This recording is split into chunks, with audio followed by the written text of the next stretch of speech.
Kelompok Houthi dari Yaman kembali melancarkan serangan ke Israel dengan menembakkan 2 rudal balistik yang mengarah ke wilayah Haifa. Insiden ini menandai serangan kedua dan ketiga kalinya proyektil dari Yaman memicu peringatan dini di bagian utara Israel. Menurut informasi dari pasukan pertahanan Israel, kedua rudal tersebut berhasil dinetralisir oleh sistem pertahanan udara sebelum mencapai wilayah Israel. Meskipun demikian, serpihan dari penghancuran salah satu rudal dilaporkan menembus atap sebuah taman kanak-kanak yang berlokasi di Kibbutz Mishmar Ha'emek mengakibatkan kerusakan pada bangunan tersebut. Laporan dari timesofisrael.com menyebutkan bahwa sirine peringatan pertama berbunyi di Haifa dan wilayah utara Israel pada hari Jumat 3 Mei sekitar pukul 5.30 waktu setempat. Selang beberapa waktu, tepatnya setelah pukul 13.30 waktu setempat, sirine kembali aktif di Haifa dan area utara menyusul deteksi rudal kedua. Setelah melakukan investigasi lebih lanjut, IDF menyatakan bahwa rudal kedua juga berhasil dicegah.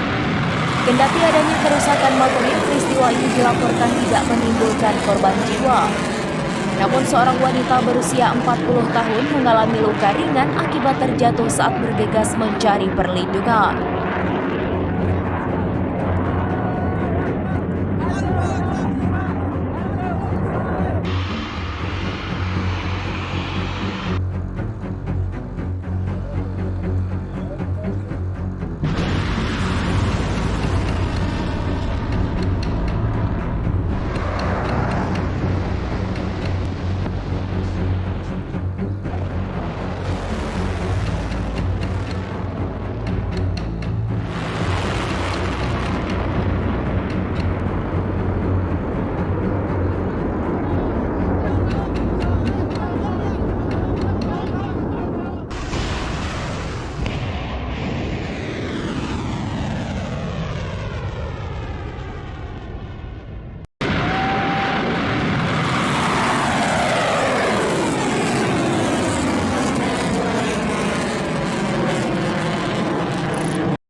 Download Tribun X sekarang, menghadirkan lokal menjadi Indonesia.